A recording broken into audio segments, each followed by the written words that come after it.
Mi unidad y yo llegamos a una ranchería cerca del pueblo de La Chacala. La gente nos advirtió. Ahí no solo había que cuidarnos del crimen organizado, había algo más, algo todavía más peligroso, algo que aterraba a la gente del pueblo.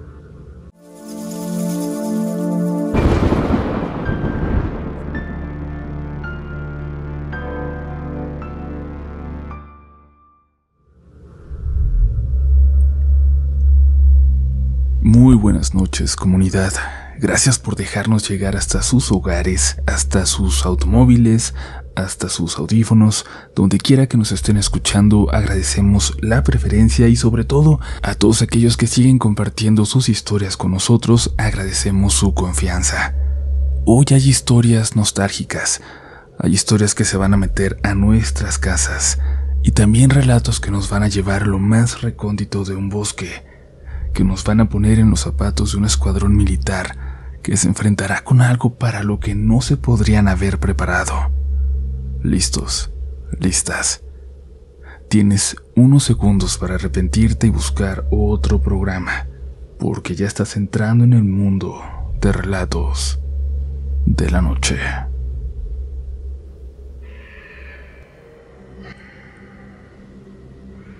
Yo crecí siendo como muchas personas. Nunca veía nada paranormal, nunca escuchaba nada fantasmal, ni por asomo algo sobrenatural, aunque todos los demás en mi casa sí. Creo que hasta el mismo Uriel ha dicho que él es así y que por eso sigue siendo escéptico. Tuve una niñez de lo más tranquila en una casa donde mi mamá decía que veía a un señor de sombrero como de campesino, pero muy macabro, que la miraba desde la sala sentado cada que ella se levantaba en la madrugada para preparar el desayuno de mi papá. Según nos decía, aprendió a ignorarlo. El señor estaba allí solo un momento y luego desaparecía, pero la visión era constante. Mi papá y mis dos hermanos mayores, Gabo y Génesis, veían a un niño con un trajecito azul cielo. Les hacía travesuras, les escondía cosas, se asomaba por la puerta cuando ellos estaban solos en alguna habitación. Les daba miedo porque, aunque no hacía nada, decían que el traje parecía como el que usarían para enterrar a un niño de esa edad. Como les dije, yo no vi nada de eso. Tuve una niñez muy tranquila, pero algo ocurrió. Algo pasó 2 días después de que cumplí 11 años.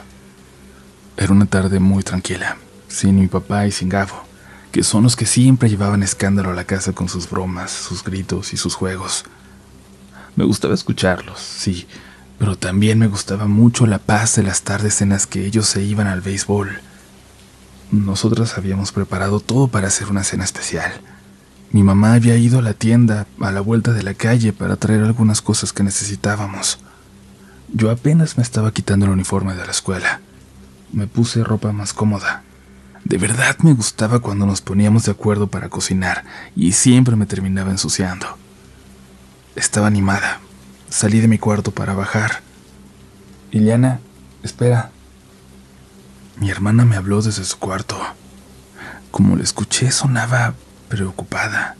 Le contesté desde su puerta. Sentía que algo pasaba. Tenía la luz apagada y las cortinas cerradas. Su cuarto estaba muy oscuro y ella solo estaba sentada en la silla de su escritorio. ¿Todo bien? ¿Qué tienes?, pregunté. Ven tantito. Les juro que estaba a punto de entrar, pero sentí algo que nunca antes había sentido. Desconfianza de mi hermana. Le dije que me esperara, que iba por algo abajo, y me dijo que no.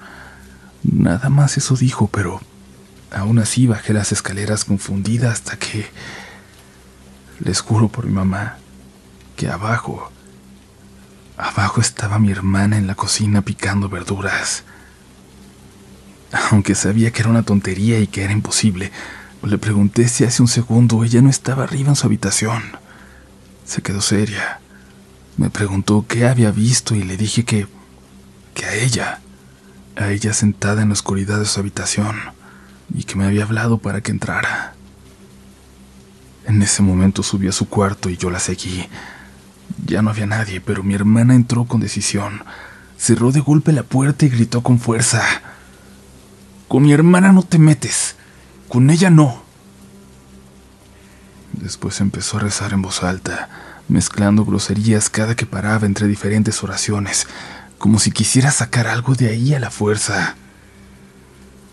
Yo me quedé en la puerta paralizada, hasta que ella me volteó a ver y me dijo que bajara, que ya no mirara nada más, que me olvidara de eso. Yo no sé si tuvo algún efecto lo que hizo, pero nada tan fuerte me volvió a ocurrir después. Yo no pude ver a ninguno de los entes con los que convivía mi familia, pero yo fui la única que vio a algo haciéndose pasar por uno de nosotros. Una vez, pero lo vi. Ya con el tiempo, cuando éramos grandes, una amiga de mi mamá nos dijo que vivimos mucho peligro en esa casa, que sobre todo el hecho de que se hiciera pasar por un niño, o que se me apareciera a mí en la forma de mi hermana, dejaba claro que lo que había en esa casa no eran fantasmas, sino un demonio tomando diferentes formas, buscando de qué manera nos podía provocar.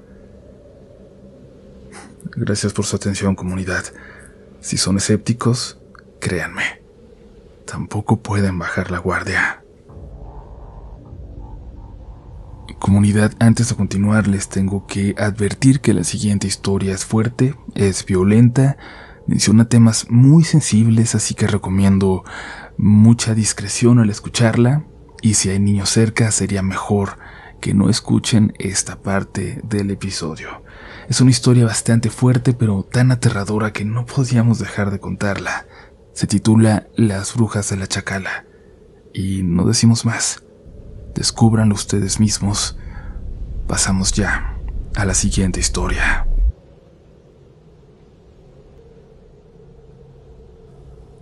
Hola Uriel, me llamo Efraín, aquí todos me dicen el buitre. Te escribo desde Bacalar, Quintana Roo. Esto que te voy a contar me sucedió allá por 2009, cuando pertenecía al cuerpo de Fuerzas Especiales del Ejército Mexicano. Hoy soy paramédico de la Policía Municipal de Bacalar, desde donde te escribo. Te mando un fuerte abrazo y te pido que saludes por este medio a mi hija, Paloma Castillo Montalvo, y te voy a contar mi historia. Éramos una unidad de élite. En los tiempos del presidente Felipe Calderón nos desplegaban a cada rato. En esa ocasión éramos aproximadamente 14, un oficial y 13 de tropa, entre sargentos y cabos.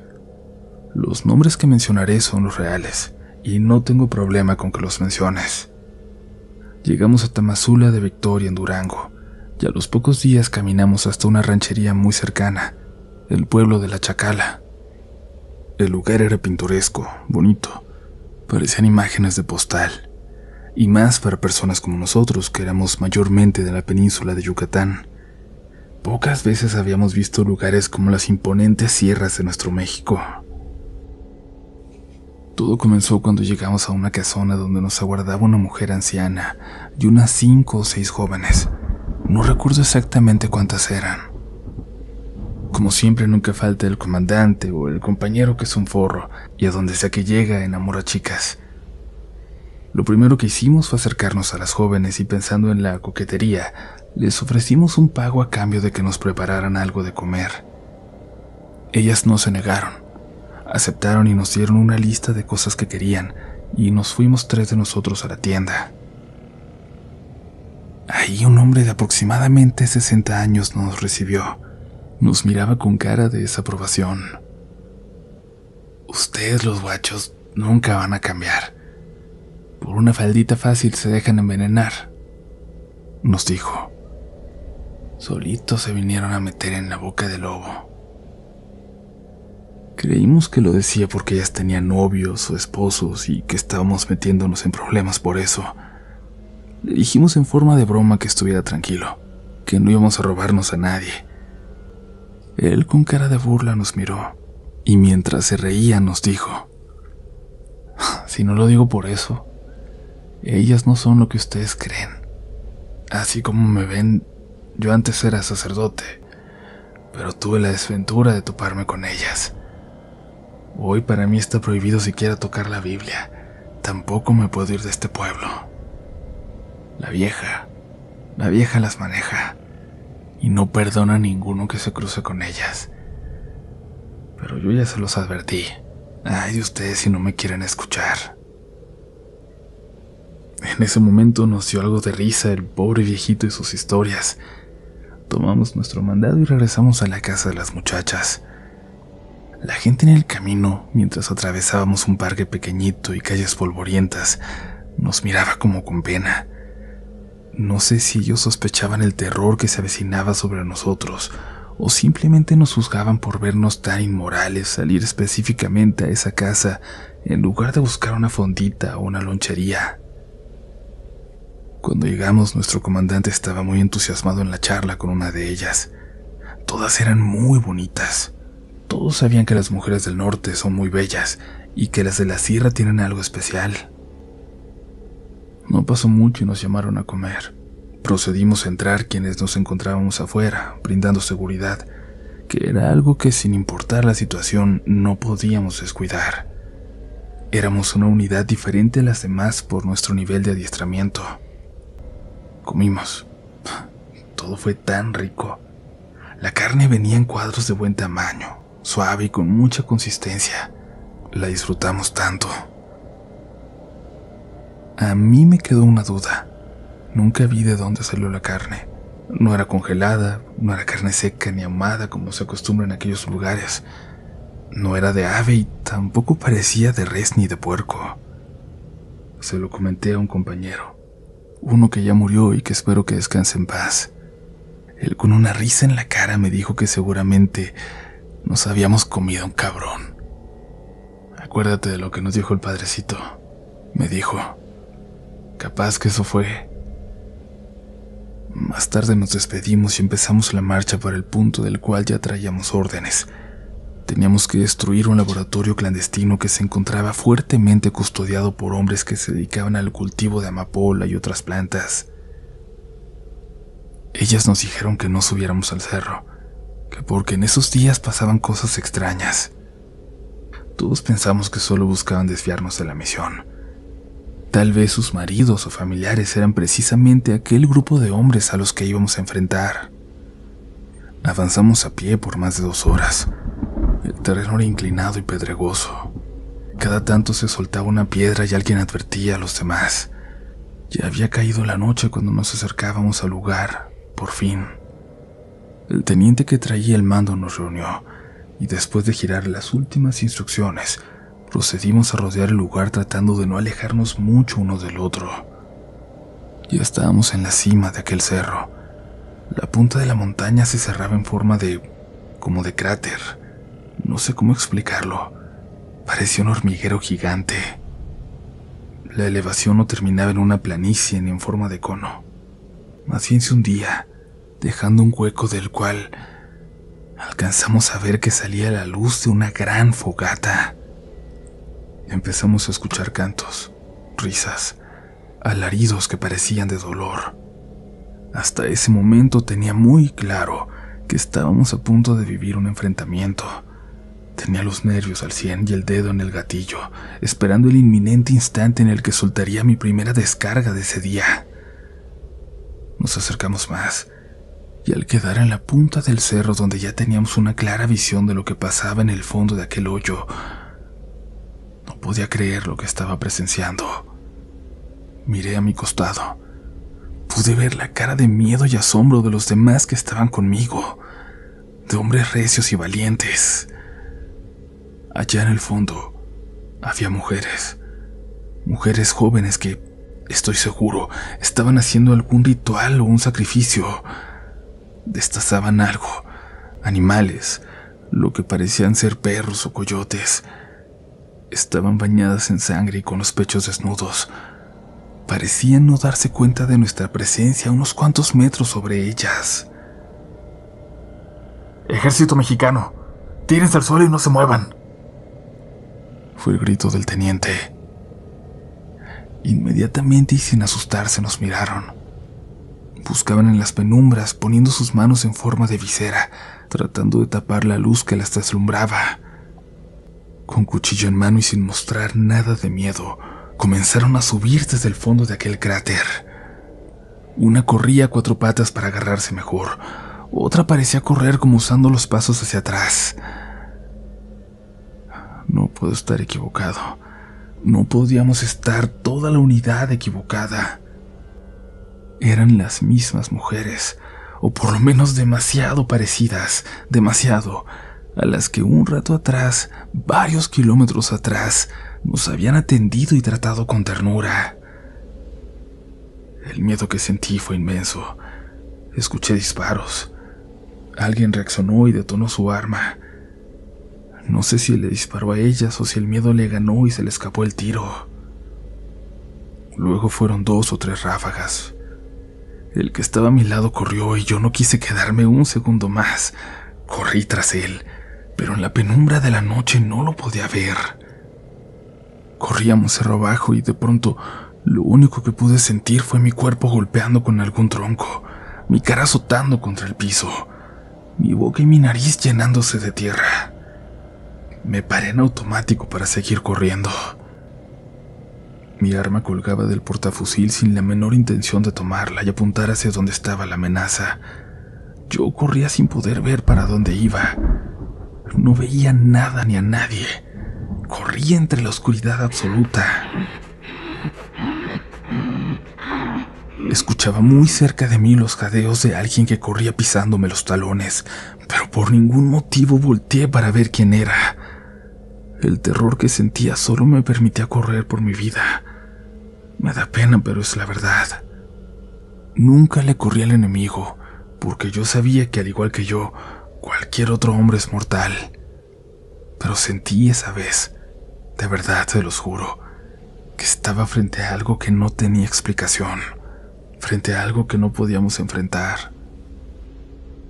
Esas mujeres no se veían normales. Pude ver en sus caras algo de locura. Pude ver en sus caras algo demoníaco. Corrí hasta que mis piernas ya no pudieron responderme, hasta que mi garganta ardía por el esfuerzo, y por un momento sentí que moría. Solo me dejé caer tratando de ocultarme en el suelo entre ramas caídas y el tronco de algún pino. Pegué mi cara al suelo. Preferí babear antes que tragar saliva, tan solo porque no quería hacer ningún ruido. Ahí permanecí tirado, inmóvil. No sé ni por cuánto tiempo.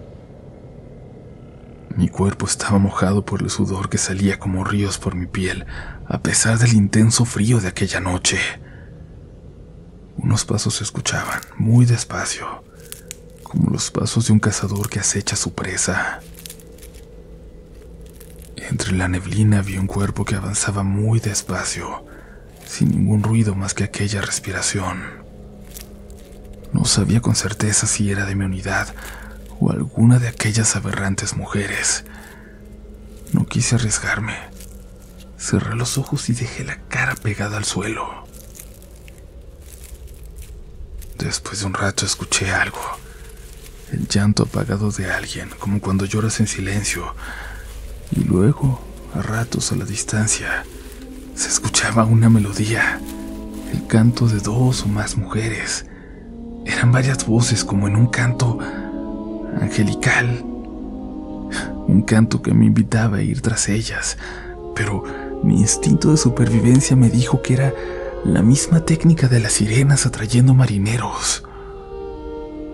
En cuanto pensé eso, en cuanto estuvo en mi mente, escuché risas macabras, risas de mujeres, risas de aquellas almas perdidas como burlándose de mi miedo, del miedo de todos nosotros. En ese momento no sabía qué fue de mis compañeros. No sabía si estaba solo en aquella montaña a merced del mal. No podía ver ni escuchar a nadie de los que habían ido conmigo. Mientras oraba a Dios para que me sacara de esa situación, volví a escuchar la risa de niñas y adultas al mismo tiempo. Sonaban como mujeres, pero también empezaban a sonar como guajolotes. Después un grito de hombres en la distancia revivió el temor, pensando en que habían tomado a alguien de mis amigos. Me invadió el miedo. Oriné mis pantalones. Creí que nunca más volvería a ver la luz del día. Y ahí simplemente cerré los ojos, dispuesto a esperar mi destino. Si me iban a matar a mí, no quería ver de dónde llegaría el golpe que me daría el fin. Me despertó una rama que se quebraba, el murmullo de dos hombres que se arrastraban cerca de mí. Eran Carlos Mario y Lurias, que ya se habían encontrado entre sí. Muy despacio me acerqué y me di cuenta de que me faltaba parte del equipo táctico, que lo había perdido en la huida. No traía el cargador en mi arma larga, y mi arma corta se encontraba tirada cerca de donde estuve escondido.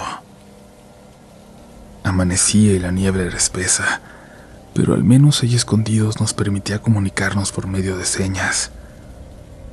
Pasó como una hora cuando pudimos al fin reunirnos casi todos. Ya juntos nos atrevimos a hablar en voz alta. Comenzamos a gritar el nombre de nuestro amigo, del cabo Camacho, que no estaba entre nosotros. Uno dijo que lo escuchó gritar, y yo mencioné que igual había escuchado un grito, pero que no había sabido de quién era. Ahí lo buscamos por 2 días. Mandaron una compañía de paracaidistas y unidades cercanas para buscar por todos los rincones. Encontraron su arma en lo alto de un ciprés. Tenía manchas de sangre. Una semana después hallaron su mochila y una bota. Luego su chaleco antibalas, que estaba con la tela rasgada como si un animal lo hubiera despedazado con saña. De él, de Camacho, no volvimos a saber nunca más. Dispuestos a tomar venganza o por lo menos a buscar respuestas, fuimos a la casa en la ranchería donde conocimos a las mujeres que nos habían dado de comer, pero no encontramos a nadie. Solo estaban los platos donde nos dieron de comer, sucios y con un penetrante olor a podrido. Fue muy difícil explicar lo sucedido sin parecer cobardes o estúpidos, pero fue más difícil para nosotros vivir sabiendo que a la familia le mintieron, diciéndoles que el cabo Camacho había desertado, que se había ido de manera deshonrosa y que con eso ya no habría más explicaciones por dar. 1 año después pedí mi baja. Me vine a vivir para acá, a trabajar en un ambiente mucho más tranquilo, aunque después también acá me tocó llegar a vivir situaciones que se comparan con el miedo de esa historia. Eso se los contaré en un siguiente relato. Lo escribiré tan pronto tenga oportunidad. Muchas gracias por escucharlo. Gracias por la confianza.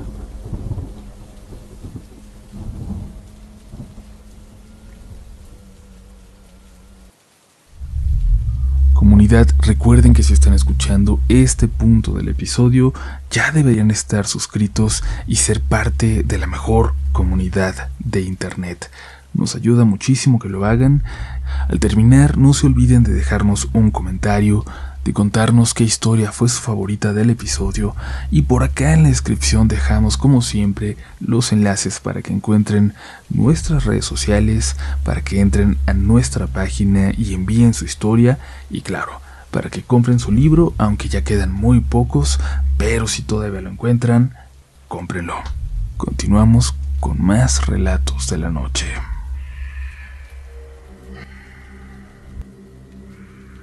Hola comunidad, hola Uriel. Me presento, soy Jesús y vivo en Cicaya, un pueblo de la provincia de Huancayo, en Perú. Empecé a escuchar relatos de la noche para acompañarme mientras estudiaba, y hoy quiero compartirles una historia que le pasó a mi familia hace un tiempo. Una historia que recién conocí en la vigilia por el fallecimiento de mi abuelito Pacífico, en el año 2020. Esa noche, mientras velábamos su cuerpo, mis tíos empezaron a recordar anécdotas para aliviar un poco la tristeza, pero entre todas, hubo una que nos dejó aterrados a mis primos y a mí. Una historia que por alguna razón nunca nos habían contado antes.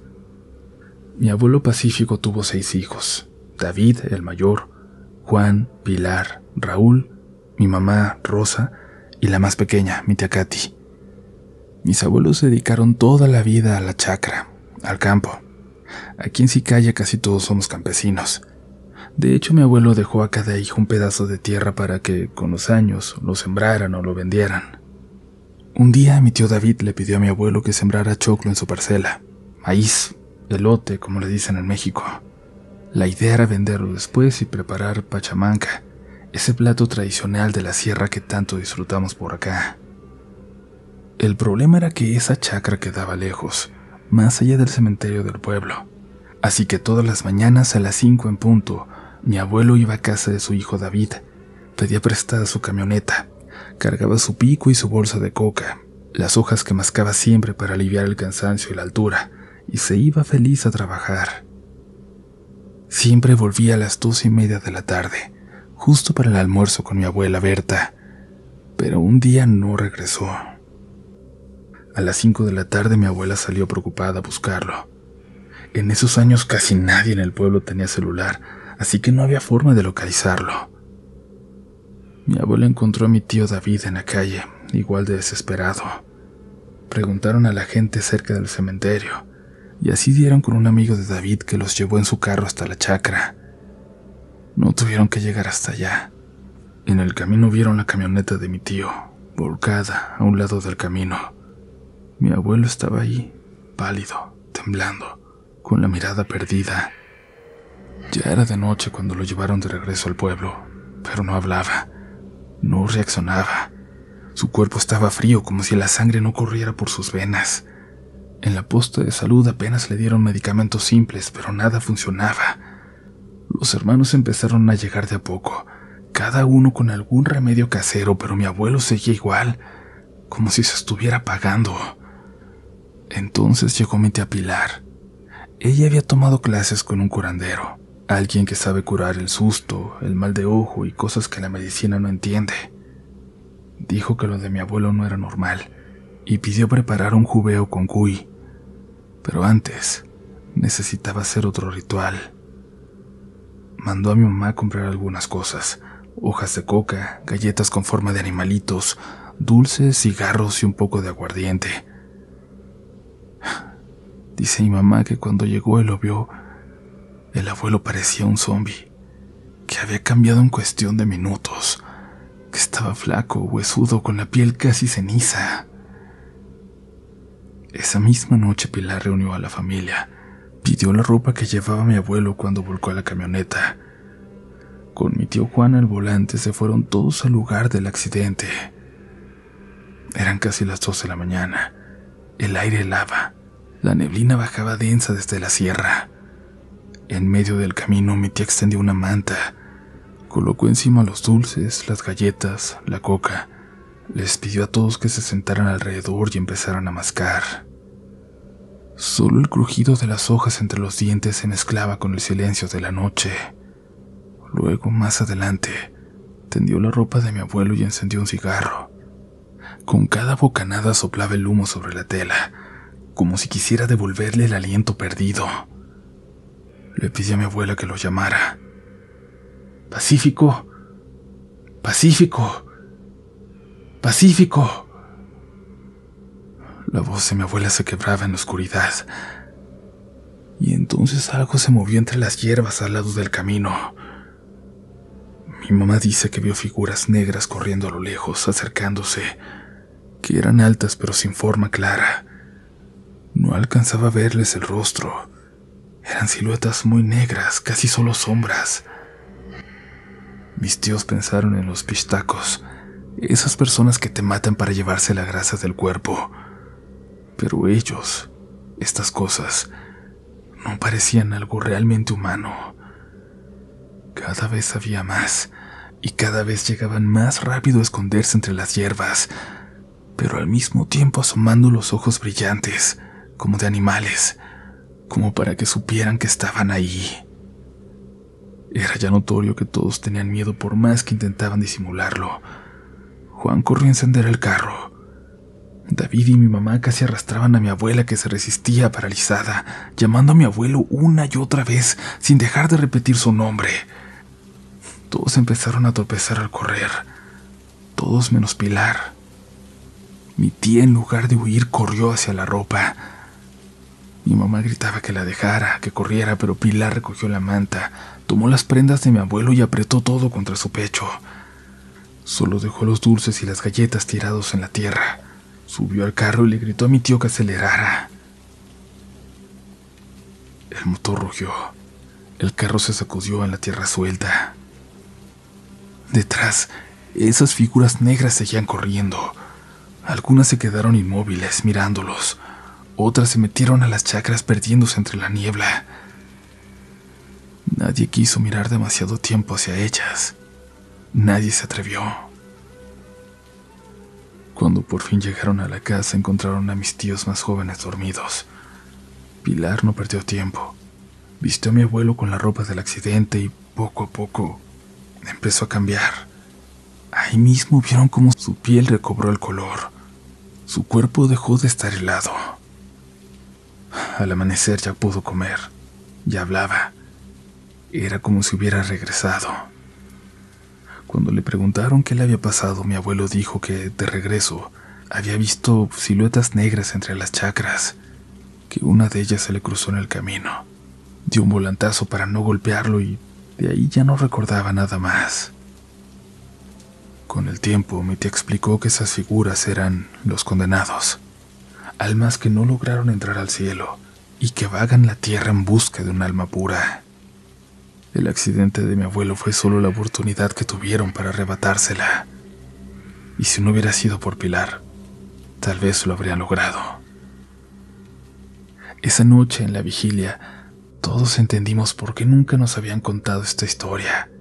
Era demasiado fuerte, y lo es, pero yo quería compartirla con ustedes, porque demuestra que a veces lo más oscuro no está en los cementerios, ni en casas embrujadas, sino en los caminos que recorremos para trabajar todos los días.